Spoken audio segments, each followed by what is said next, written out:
Let's get educated. That's why we're here, to bring you the stories impacting K-12 classrooms and college campuses. It's time for a little education. Well, hi there. Welcome. Glad you could be here for Educated. I am Katie Petrick, joined today, as always, by David Fiorazo. Yes. We have a little reminder for you today. Freedom Project Academy, which we've been talking about, Freedom Project Academy. It's our K-12 Judeo-Christian online school. It is now enrolling students for this upcoming fall. It's just around the corner, folks. I know it's spring, but we're already thinking fall around here. Make sure you request your free information packet by going to freedomforschool.com. It's freedom, F-O-R, school.com. And when you go there and you write in, like, who sent you there? Where'd you hear about the school? You type in one word and one word only. Educated. Us. Educated. That's us right here. Educated. Educated. Now, let's get to some educated topics for the day. And, where else would we start than the head of the nation's second largest teachers union, who's actually a louder voice than the head of the first largest teachers union? Well, this one, Randi Weingarten, is now attempting to rewrite history in front of Congress, saying that she never wanted to close schools during the pandemic. Wait a minute. Yep. She was a history teacher, I do believe, and she's just rewriting her history. So what does Randi Weingarten have to say now? Well, Weingarten is attempting the great backtrack. Ooh. Just like Justin Trudeau, the emperor in Canada, Oh, geez. Lord Anthony Fauci, and others. They want you to forget all the freedoms they robbed Americans of, all the mandates, the public health orders they forced on people, and which were worse for our health, and especially young children. But few people can choke on a, well, I won't even say that one. I'm going to just skip that. But closing schools in the spring of 2020, when no one understood COVID, understandable at the very beginning. This was an unknown thing, and it was happening. But then came the science Insert debate. science right here. Insert science. Yeah, a science debate where the longer we went along, the more we were seeing this really doesn't seem as horrific and bad and life-threatening as the hype in the media and the Democrat and the elites and the globalists and the Faucis and the CDC even are saying. What's going on here, really? So now there's a debate. They're talking about what the teachers' unions did. Some say it's legalized thuggery, and what they did. But let's just set up. We got a couple videos to do in this segment. So let's set this one up here real quick. We knew we had to be in school. We just wanted to be safe. Randi Weingarten begging lawmakers to believe the second largest teachers union in the country was not trying to keep schools closed during the pandemic, but getting heated responses from House Oversight Republicans. People like you need to admit that you're just a political activist. Her testimony comes as the Select Subcommittee on the coronavirus pandemic investigates potential political interference by the American Federation of Teachers at the CDC after language suggested by the union wound up in the CDC's school reopening guidance in early of 2021. Guidance critics blame for keeping schools closed longer. Do you remember how many edits that you suggested? We suggested concepts, sir. Critics say AFT's influence resulted in failing grades and rising mental health issues among students nationwide. But Democrats accuse Republicans of scapegoating teachers. We are here to examine partisan allegations by House Republicans seeking to vilify our nation's dedicated educators. In the end, Weingarten's testimony failed to convince Republicans that her union did not have a political motive. Do you have a direct number to Director Walensky? Do I have Director Walensky's direct number? Yes. Yes, I have Director Walensky's direct number. She's so aggressive, that Randi. Oh gosh, Yeesh. I just see wicked. I look at anyway. Partisan thuggery. Yeah, see what Randi Weingarten, that in the very beginning clip when we both were just like, whoa, calm down, Randi. She thinks she's talking to a bunch of friends, like her union members, because she's just used to standing up in front of a podium, yelling out to all the union members for the American Federation of Teachers. And so she goes up in front of Congress, that subcommittee, and she thinks, hey, I'm amongst my peers and my friends and all those who I love. Because, yeah, you are political, Randy. That's why you're in the position you are in. You only speak on behalf of, you claim to be speaking on behalf of students and teachers, and then even teachers are not speaking on behalf of. You're speaking on behalf of activist teachers. There's a difference. But hey, Randy, tell me some more. I'm sorry, Congressman Raskin. We spent every day from February on trying to get schools open. We knew that remote education was not a substitute for opening schools, but we also knew that people had to be safe. And maybe it's because I live in New York City, I live near a hospital. Every other minute there was an ambulance. There was terror. Our members were terrified, others were terrified. And what we were simply looking for was clear scientific guidance. And when we couldn't get it, we did it ourselves. And we worked with doctors and we worked with others, and we just tried to get it out there. How long were schools... Lies. Yeah, lies. How long were schools shut down? Forever. Katie, do you remember? Quite a long time, Forever. and it didn't seem like... So she's saying that she didn't want to really shut down schools or keep the kids home. We didn't. I mean, the remote learning, we knew, except all we were saying is remote learning works and the kids are going to be perfectly fine. And it's never our intent. The teachers wanted to be back in the classroom, and our teachers are the best teachers of all the teachers in the teachers' land. And they loved the children, and they wanted to be in the classroom. And we fought for them. We fought the union on behalf of them to get back in the classroom, except you didn't. That is a bald-faced lie. And she lied right there. Like, this woman makes me angry. Well, she wasn't under oath or anything, so it doesn't matter. Oh, that's right. Maybe she was under oath, but she's a progressive Democrat. Oath activist to who? politician Oath to what? That just happens to be the head of a teachers union, so it doesn't matter. But there's a lot of good quotes, a very lengthy article that we're talking about, but Randy Weingarten colluded with the Biden administration to put politics over science, threatening the well-being of children. I absolutely agree with that. And wasn't there an interesting take on the timing? The same day that then White House Associate Director of Public Engagement William McEntee emailed the CDC Chief of Staff Sherry Berger, letting her know the AFT and NEA had, quote, a few comms-related questions about a planned meeting between union educators and Walensky. The timing just doesn't add up when you're talking about what, I mean, is the CDC taking its marching orders from the teachers' unions? Is that what is really happening here? Great question. I'd love to talk about it. Maybe, basically. But you know what? What do I know? I'm just an average human being. I can't know. I mean, she's the almighty teacher and the head of the organization, and she knows all. So anyone like me or you or maybe just an average dad out there, what do we have to say about it? Speaking on behalf of millions of American parents, I have 4 at home.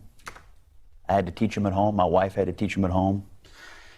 I am stunned at what you have said this week about your claiming to have wanted to reopen schools. I think you'll find that most parents believe you were the tip of the spear of school closures. There are numerous statements you made over the summer of 20, scaring people to death about the possibility of opening schools. And I hear no remorse whatsoever about the generational damage that's been done to these kids. I have 2 kids with learning differences. Do you know how hard it is for them to learn at home and not in a classroom that was designed for them? And for you to sit in front of Congress and the American people and say, oh, I wanted to open them the whole time. I am shocked. I'm stunned. Well, of course, no accountability. So she may or may not know how much damage she caused. She may or may not care. It doesn't matter. It doesn't matter because who's going to be held accountable? No one, but a positive, but it doesn't really matter, is at least her tweets are getting kind of called out a little bit about her lies, her bald-faced lies. We even had some context being put out there that we got some context for, Weingarten talking about her her prior positions, as we will say. Well, look what that says. She called attempts to reopen the schools reckless. Yes. And look at what the Chicago Teachers Union said. The push to reopen schools is rooted in sexism, racism, and misogyny. Of course it is. And that was in December of 2020. And then all of 2021. And when not all, but some teachers were going on spring vacations or spring breaks or Christmas breaks in, tropical islands. But we can't send our kids back to school. Well, they were enjoying their time off. Too dangerous to do that. Teachers were enjoying their time off. But see, look at this headline right there. They were really going against Trump. Of course. They weren't following the science. They said, hey, Trump wants to open the schools. Let's just resist. Let's go against whatever he wants to do. It was reckless of them, actually. But we've got to move on. Still to come, the greatest of all doctors, not named Dr. Jill Biden, claims he never said schools or businesses should close down during the height of COVID. What? Amazing how all these lockdown nut jobs are now changing their tune. Backtracking, but again, no accountability. That's next. Today's episode is brought to you by FreedomProject Academy. Take back your kids' education. FPA's fully accredited classical curriculum provides live, on-demand, and homeschool courses built on Judeo-Christian values. Request your information packet and save 10% on tuition by visiting freedomforschool.com. That's freedom, F-O-R, school.com.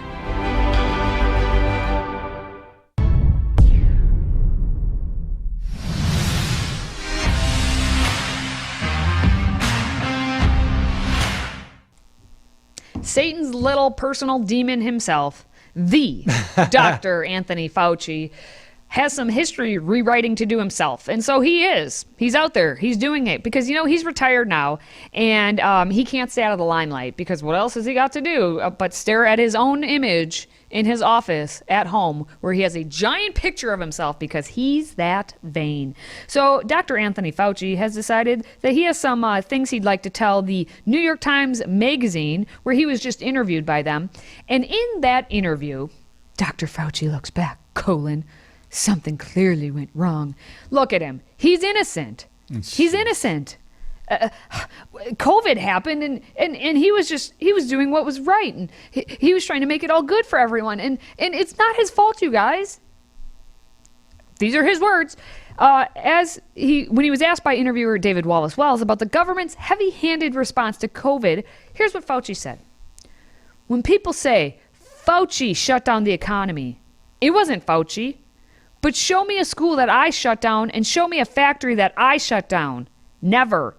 I never did. I gave a public health recommendation that echoed the CDC's recommendation, and people made a decision based on that. But I never criticized the people who had to make the decisions one way or the other. Oh. Just on that quote alone.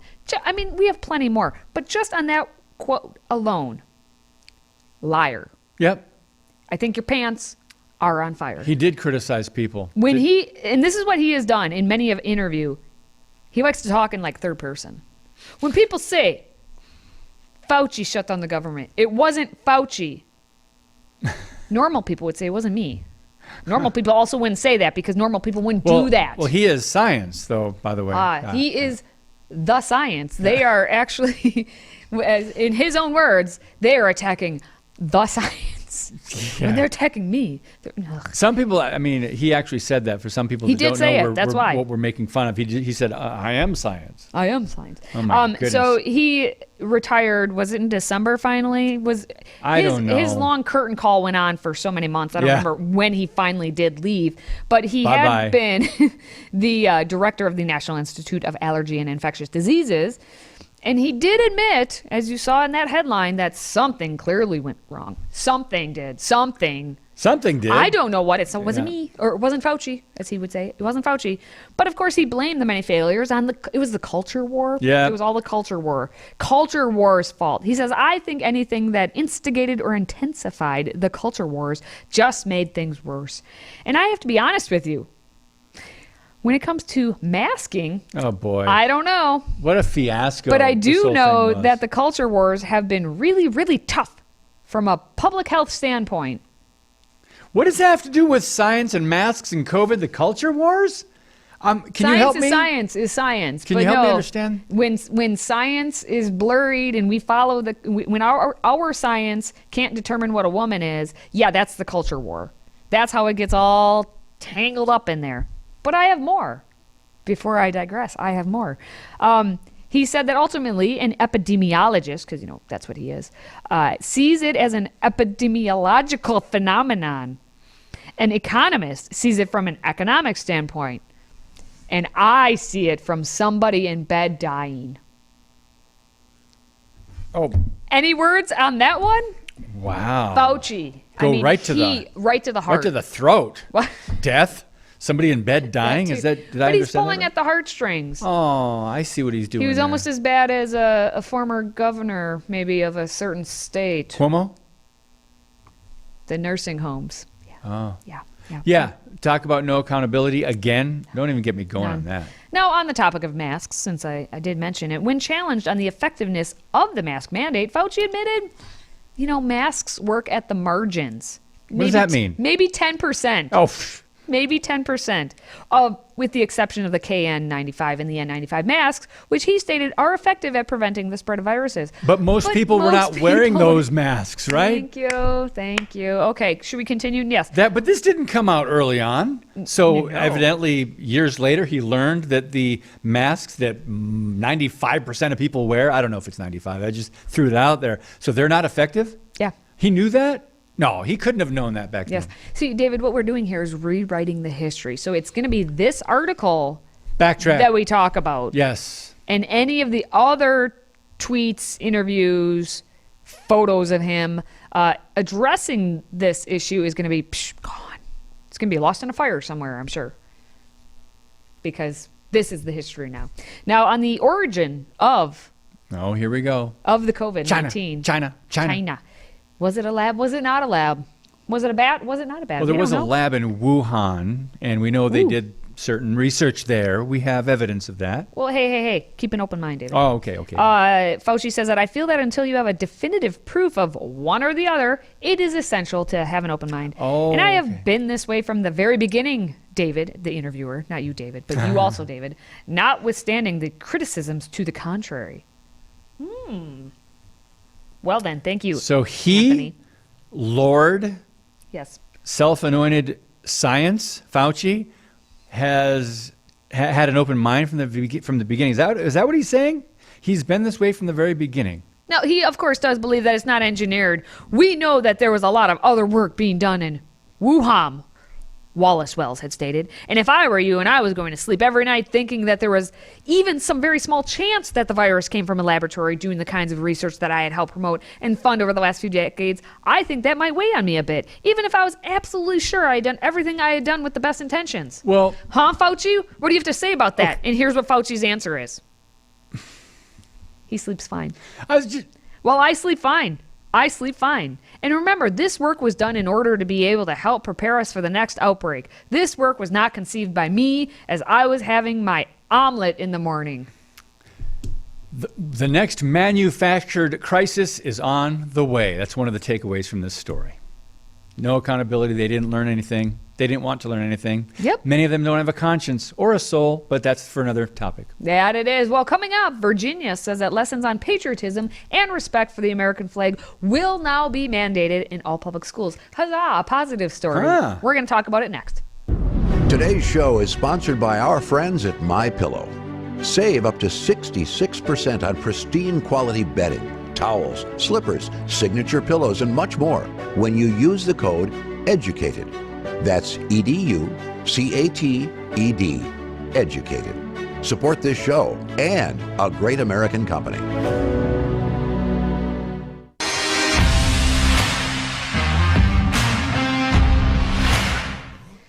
All right, after that fiasco, we need some good news. And we have a bit of good news, where the Virginia Board of Education approved new history standards this month that include lessons on, oh my gosh, patriotism?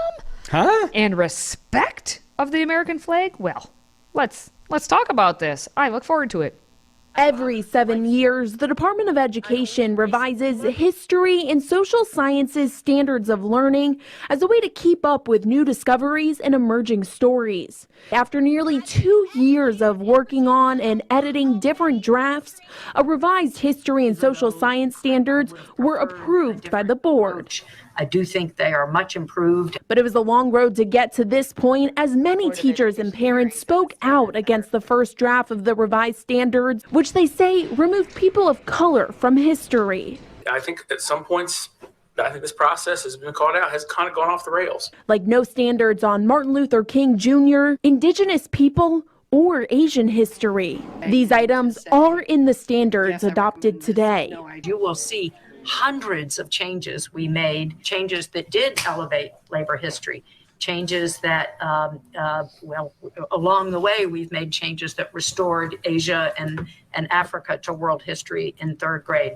Parents and board members seem pleased with the revisions, calling it a good balance. We teach it all, the good, the bad, the ugly, but we teach it all. And I'm grateful for that. Okay, so it was a 9-0 vote, which means that's unanimous. Yeah. They actually then came to the compromise with what you just saw there and how there was some concern as to what is actually being taught. So the state's K-12 history and social science standards will now be implemented. As they said, every 7 years they have to take a look at it. They have to create a curriculum and pick textbooks to accompany the guidance, and it's going to teach students the definition of patriotism and to respect the American flag through the Pledge of Allegiance and the national anthem. Interesting. Now, the board president, Dan Gecker, said there's no reason that this had become as controversial as it became. That said, I'm looking forward as opposed to backward. I'm looking forward. Leaning forward. As opposed to backward. And I'm comfortable that the standards will meet the needs of Virginia's children. Maybe Virginia's children now will get an education, and unlike, unfortunately, what's happening across the country. Well, are they the government's children, the federal government's children, or they are the Virginia government's children? Solid point. Solid point. Well, it's a question. Whose children are they? Yeah. Now, you can see some of the standards, like starting right away in kindergarten, they're going to be focused on community. Kindergarten is all about community. Huh? Community.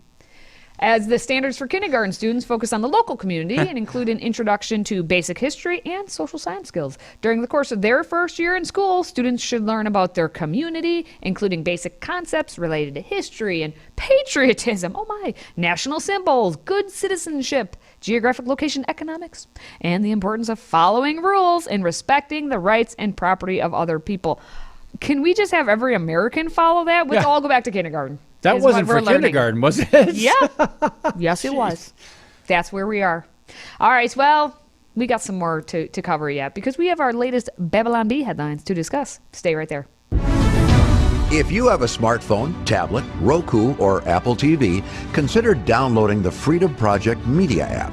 It's 100% free and includes all of our weekly shows, plus lecture series, archive programs, and award-winning animated videos for families like the Presidential Minute, Battles of America, and Heroes of the West. Don't rely on the social media giants to keep you informed. Simply download the Freedom Project Media app from your app store and allow notifications. And we'll let you know when a new video is ready.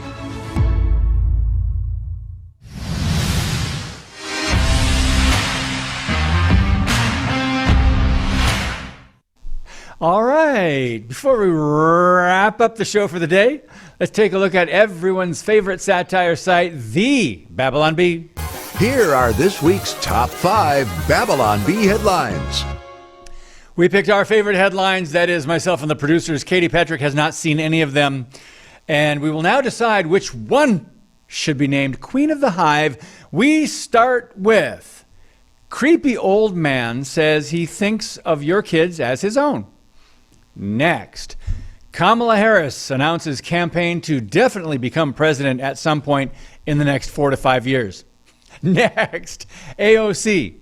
The government must shut down unapproved news agencies to defeat fascism. Next, female crash test dummy says she doesn't know how car got totaled.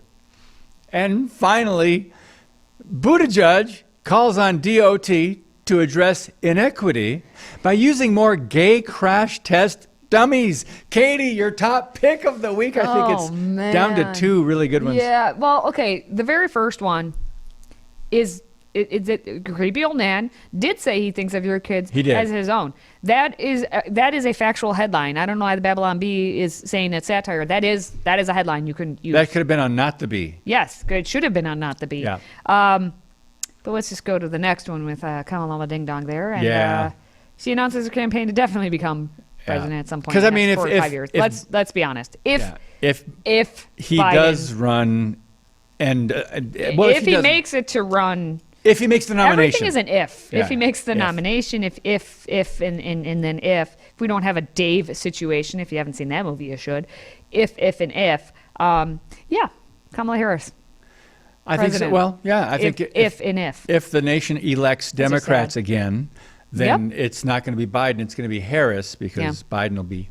Anyway, but the Buttigieg one is good too. Anyway, go on. Yeah, the Buttigieg one was good. Did you see him in bed with his husband with the 2 little babies? Oh no! In a hospital bed with 2 little babies. That photo. That's anyway. a good photo. Yeah. Anyway, I like the AOC one because it's very ironic. Yep. She says the government must shut down unapproved news agencies to defeat fascism. Those are words. We don't know definitions. The very thing, shutting down unapproved, that's shutting down misinformation. That's communist policy. That's what the administration and the media has already been doing in America. Communist policy, shutting down one side of the debate and putting out your talking points, your narrative. Communist policy. But that's going to wrap it up on that note, Katie Petrick. On that note. That's going to wrap it up for this week. More satire next time. Or more truth, as the More Babylon truth. Bee is basically Yeah. one of your most reliable news sources at this point, outside of, hey, us, educated. Because if you're a fan of our show, please, if you could just like, comment, share. If you're watching us on social media right now, if you want to get yourself a nice little mug like David has over there, you can also get one of those. Ooh, he's got his hot cocoa in there. Anyway, you can get one of those by going to freedomproject.com/store. Now, for David and for myself, thank you for watching, thank you for listening, and thank you for supporting this show. Until next time, stay educated.